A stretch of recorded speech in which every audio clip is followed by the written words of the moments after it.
Maingay ang Maynila. Kakaiba ang simoy ng hangin, puno ng usok, at tila may sariling tibok ng kaba.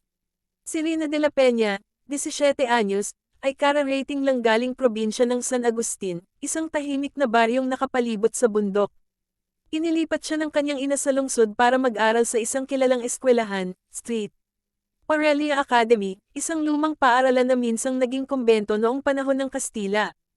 Rina, tandaan mo, dito ka na muna titira sa tiyahin mo, ha?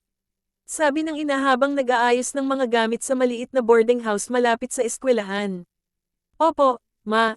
Mahina niyang sagot, pinipigilang umiyak. Hindi sanay si Rina sa syudad, ang ingay ng mga sasakyan, ang liwanag ng mga billboard, at ang pakiramdam na parang laging may nakatingin. Kinabukasan, unang araw ng klase.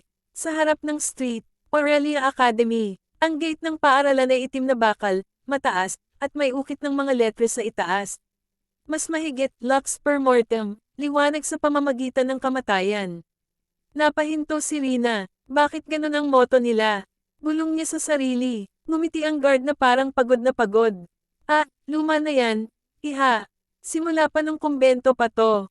Huwag mo nang isipin. Ngunit habang papasok siya, naramdaman niyang parang malamig ang paligid kahit tirik ang araw. Tahimik ang bakuran. Tila may mga matang nakasilip sa mga bintana ng lumang gusali ng senior high. Sa loob ng classroom, "Hi, ikaw ba si Rina? Transfer student, di ba?" Bati ng isang babaeng may maikling buhok. "Ako si Lara," sabay abot ng kamay. "Ah, oo, ako nga. Nice to meet you." Sagot ni Rina. Medyo kaba ang boses.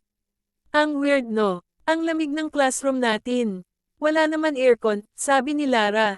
Napatawa si Rina. Pero nang lumingon siya, napansin niya ang isang bakanting upuan sa dulo. May nakasabit na name tag, Carlo D.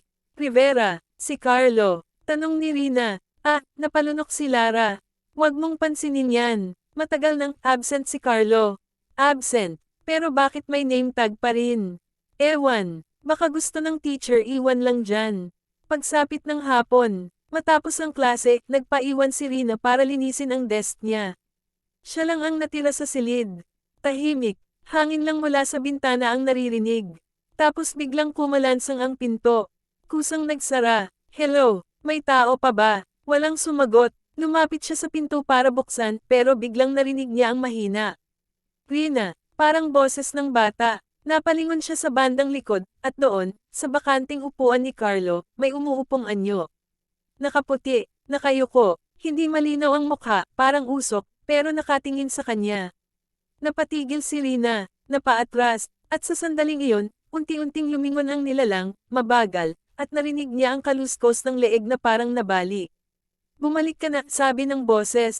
Nabitiwan ni Rina ang gamit, napasigaw at tumakbo palabas ng silid. Nang marating niya ang hallway, humihingal siya pero sa salamin ng corridor, nakita niya, ang silid sa likod. At noon pa rin nakaupo si Carlo. Ngumiti, at kumaway. Kakaibang simoy ng hangin puno ng usok at tila may sariling tibok ng kaba.